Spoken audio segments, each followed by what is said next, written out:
হরে কৃষ্ণ। সকল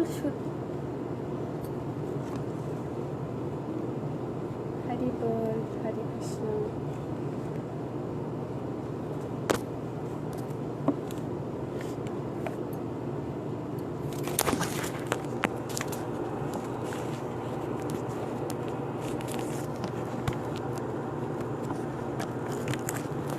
হরে কৃষ্ণ হরে কৃষ্ণ কৃষ্ণ কৃষ্ণ হরে হরে, হরে রাম রাম রাম হরে হরে।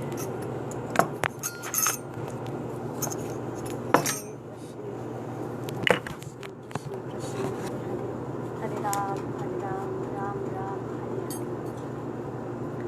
হরে কৃষ্ণ। সকল সুধী বৈষ্ণব ভক্তবৃন্দের চরণে এবং সকলের শ্রীচরণে আমি আমার বিনম্র প্রণাম নিবেদন করছি। আমার আজকের কথার বিষয় হচ্ছে পুরুষোত্তম মাসের মহিমা। তো সকলে কৃপা আশীর্বাদ করবেন। ওম অজ্ঞানতিমিরান্ধস্য জ্ঞানাঞ্জনশলাকয়া চক্ষুরুন্মিলিतं येन तस्मै श्रीगुरवे नमः। नमो विष्णुपादाय कृष्णपृष्ठाय भूतले श्रीमते भक्तिवेदान्त स्वामिनीति नामिने। नमस्ते सरस्वती देवी गौरवाणी प्रचारिणे निर्विशेष शून्यवादी पाश्चात्य देशतारिणे। वाञ्छाकल्पतरुभ्यश्च कृपा सिन्धुभ्यैव च पतितानां पावनेभ्यो वैष्णवेभ्यो नमो नमः। जय श्री कृष्ण चैतन्य प्रभु नित्यानंद श्री अद्वैत गदाधर श्रीवासादि गौर भक्त वृंद। हरे कृष्ण कृष्ण कृष्ण हरे हरे, हरे राम राम राम हरे हरे।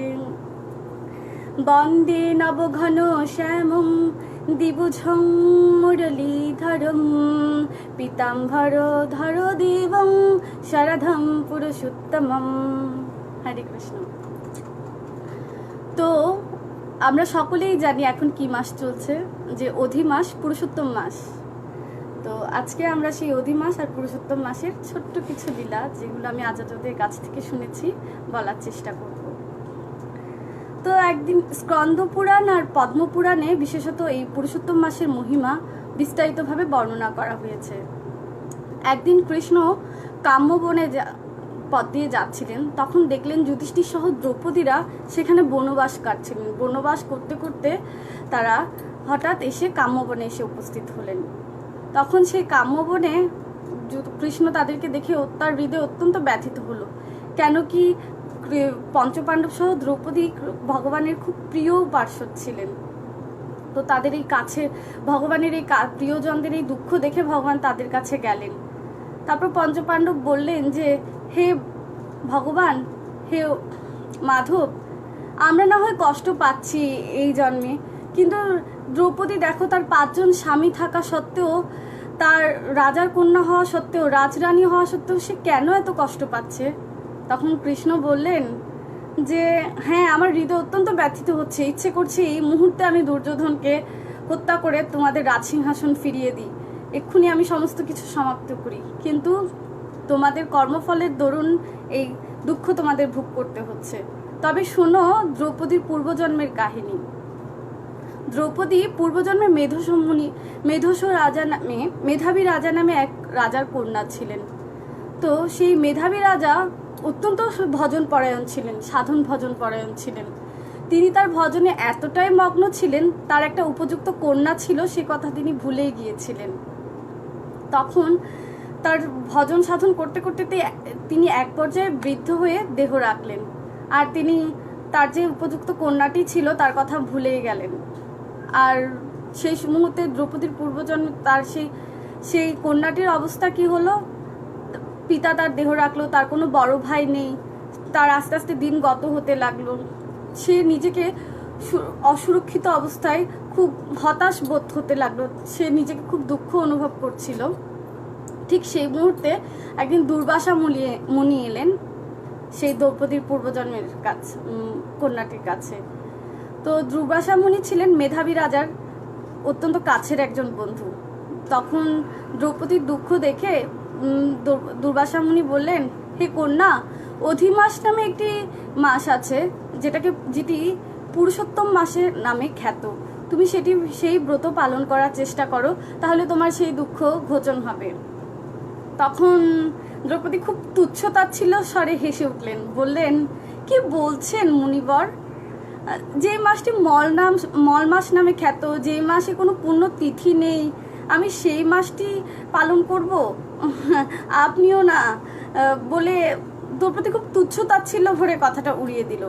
দুর্বাসা মুনি ঠিক সেই মুহূর্তে, যেহেতু দুর্বাসা মুনি যদিও রাগে ছিলেন, কিন্তু যদিও তার বন্ধুর কন্যা ছিলেন, তাই তিনি আর সেই মুহূর্তে কোনো রকম অভিশাপ বা ক্রুদ্ধ হননি। তিনি সে স্থান পরিত্যাগ করে চলে গেলেন।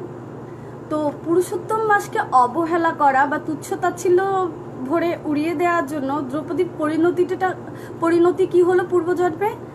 যে দিনের পর দিন গত হতে লাগলো, আর অল্প কিছু দিনের মধ্যেই দ্রৌপদী বৃদ্ধ অবস্থা প্রাপ্ত হয়ে গেল। যুবতী অবস্থায় দ্রৌপদী বৃদ্ধ অবস্থা হয়ে গেল। তার সমস্ত গুণ, তার সমস্ত রূপ, সমস্ত কিছু সে হারিয়ে নিজেকে খুব হীন বোধ করতে লাগলো। আর ঠিক তখন দ্রৌপদী ক্রন্দন করতে করতে শিবের কাছে গেলেন, মহাদেবের কাছে গেলেন। গিয়ে সেই মহাদেবের কঠোর তপস্যা করে মহাদেবকে সন্তুষ্ট করলেন, এবং মহাদেব তার সামনে যখন প্রকট হলেন, মহাদেবের কাছে বর চাইলেন, হে দেবাদিদেব, আমি বর চাই, আমি বর চাই, আমি বর চাই, আমি স্বামী চাই। এভাবে দ্রৌপদী 5 বার বলে ফেলেন। দ্রৌপদী এত এক্সাইটেড হয়ে গেলেন যে তার স্বামী চাওয়ার কথাটা সে 1 বার বা 2 বারে থামাতে পারলেন না, তিনি 5 বার উচ্চারণ করে দিলেন। তখন মহাদেব তাকে থামিয়ে বললেন, ঠিক আছে কন্যা, তুমি এখানে স্থগিত হও, তুমি স্বামী চাইছো?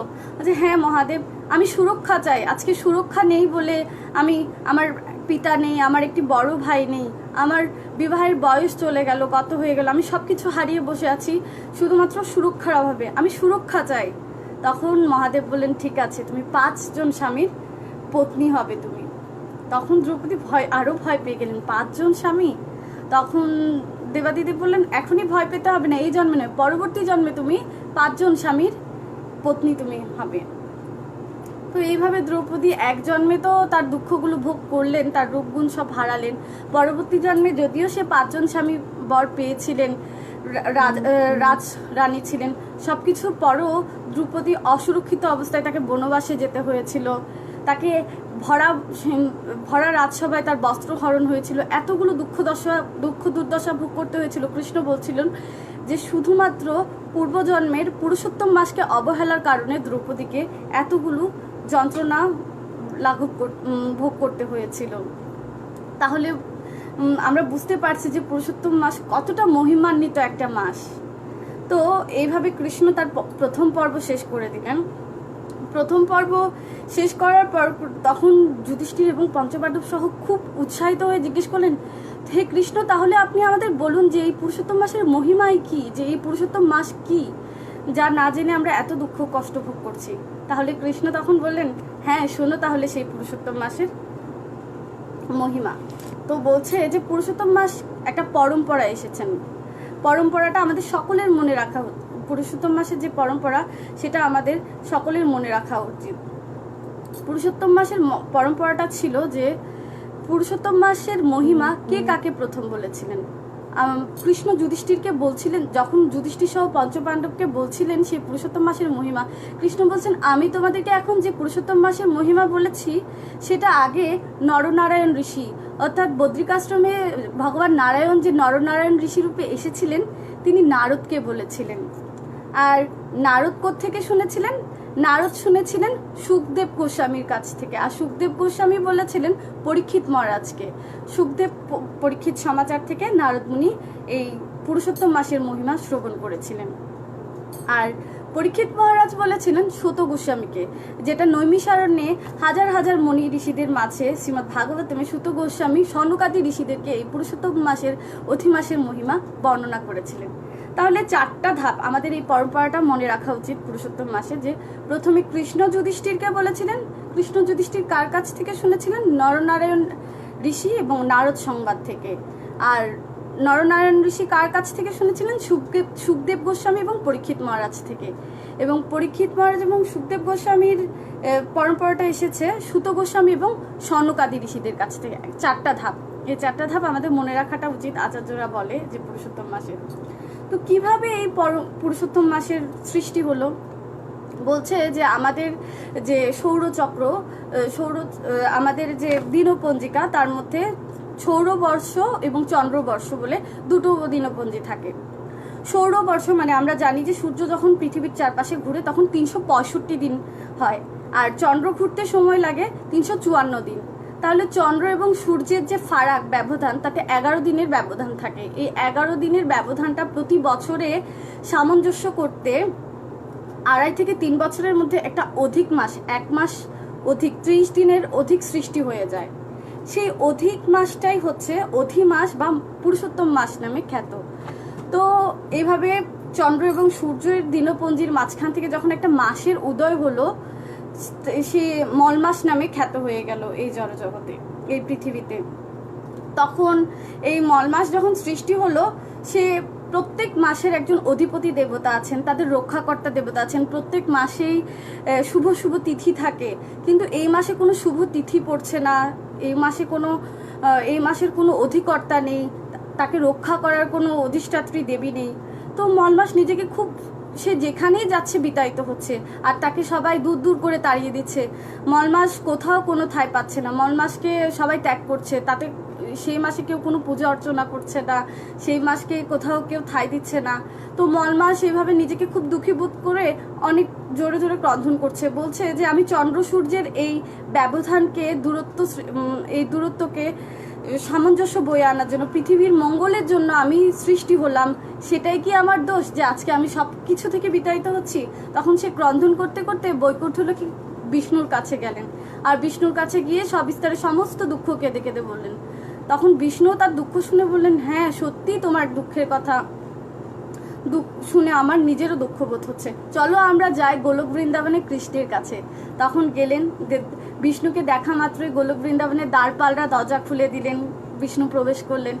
তো এখানে একটা মজার বিষয় যে বিষ্ণু গেলেন কৃষ্ণের কাছে। আমরা সকলেই জানি যে বিষ্ণু থেকে, আমরা অনেকে ভাবি যে বিষ্ণু থেকে কৃষ্ণের অবতার আমরা দেখি, আসলে না, কৃষ্ণ হচ্ছেন সমস্ত অবতারের অবতারী। এতে চাংশ কলা পুংস কৃষ্ণস্তু ভগবান স্বয়ং, কৃষ্ণই হচ্ছে স্বয়ং ভগবান, আর কৃষ্ণের থেকে সমস্ত অবতাররা সৃষ্টি হয়েছেন, আর কৃষ্ণ হচ্ছেন সমস্ত অবতারের অবতারী। তো এই গেলেন বিষ্ণু ভগবান, গেলেন ভগবান শ্রীকৃষ্ণের কাছে। কৃষ্ণ তাকে যাওয়া মাত্রই বসার স্থান দিলেন, আর তখনও খুব জোরে জোরে ক্রন্দন করছেন পুরুষোত্তম মাসের এই ক্রন্দন দেখে কৃষ্ণ বলছিলেন, আমার এই গোলক বৃন্দাবন সবসময় নিরানন্দ মুক্ত, আনন্দে পূর্ণ, এখানে দুঃখ কোথাও স্পর্শ করতে পারে না।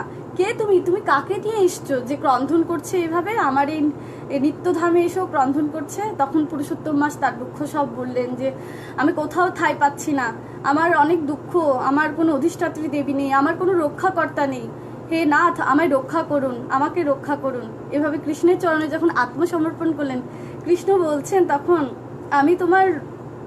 আমি তোমার শরণাগতিতে অত্যন্ত প্রসন্ন। শোনো তাহলে হে মল দেবী।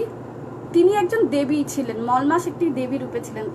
মলমাসকে কৃষ্ণ বলছেন, আমি তোমাকে এই মুহূর্তে থেকে গ্রহণ করছি, আমি তোমার পানি গ্রহণ করছি, আমি তোমাকে বিবাহ করছি, আর তুমি এই জগতে পুরুষোত্তম নামে খ্যাত হবে। সমস্ত তিথিদের মধ্যে তুমি শ্রেষ্ঠ, সমস্ত মাসের মধ্যে তুমি শ্রেষ্ঠ মাস, পুরো বছরের মধ্যে তুমি শ্রেষ্ঠ মাস বলে তুমি পরিগণিত হবে, আর সমস্ত অধিষ্ঠাত্রী দেবী এবং শুভ তিথি নক্ষত্র তোমার মধ্যে অবস্থান করবেন। আমার থেকে তুমি কোনো অংশে কম হবে না। তোমার ব্রত যে ভক্তি ভরে নিষ্ঠা ভরে পালন করবে, তিনি সাক্ষাৎ আমার চরণ প্রাপ্ত হবে এবং আমার এই গোলকধাম প্রাপ্ত হবেন। এভাবে তাকে ভগবান আশ্বস্ত হয়ে পুরুষোত্তম মাসকে জগতে খ্যাত করে দিলেন এবং তাকে সমস্ত বর প্রদান করে দিলেন। তো বলছে যে পুরুষোত্তম মাস, তখন পুরুষোত্তম মাস অত্যন্ত প্রসন্ন হয়ে খুশি হলেন। তো পুরুষোত্তম নাম এলো কি করে? তো আচার্যরা ব্যাখ্যা করছেন এভাবে, একজন নারীর যখন একটা পতির সাথে বিয়ে হয়, একটা স্বামীর সাথে বিয়ে হয়, তার স্বামীর টাইটেল যদি চক্রবর্তী থাকে আর মাতাজির টাইটেল যদি, একটা মহিলার টাইটেল যদি থাকে দে বা ঘোষ, তাহলে তার টাইটেলটা বদলে সে চক্রবর্তী টাইটেল পায়। ঠিক সেরকম মলদেবী যখন কৃষ্ণের সাথে বিয়ে হলো, তার টাইটেলটা বদলে পুরুষোত্তম নামে সে খ্যাত হয়ে গেল, স্বয়ং কৃষ্ণের টাইটেল সে পেয়ে গেল। তো সেই পুরুষোত্তম দেবী অত্যন্ত প্রসন্ন হয়ে এই জড়জগতে অবস্থান করতে লাগলেন। আমাদের আচার্যরা বলছেন যে এই পুরুষোত্তম মাসের কি মহিমা, এই পুরুষোত্তম মাসের মহিমা বলছে যে আমরা একটা জন্মাষ্টমীর জন্য পুরোটা বছর অপেক্ষা করি, একটা একাদশীর জন্য পুরো 15 দিন অপেক্ষা করি, তো একটা গৌর পূর্ণিমার জন্য পুরো বছর অপেক্ষা করি। আর এই পুরুষোত্তম মাসের প্রতিটা ঘন্টা, প্রতিটা ক্ষণ জন্মাষ্টমী ব্রতের ফল লাভ হয়। প্রতিটা জপ, প্রতিটা তন্ত্র মন্ত্র, শত সহস্র যজ্ঞদানের ফল, গোদানের ফল হয়, যজ্ঞ করার ফল হয়। প্রতিটা মুহূর্ত সমস্ত শুভ তিথি নক্ষত্রগুলো অবস্থান করেন।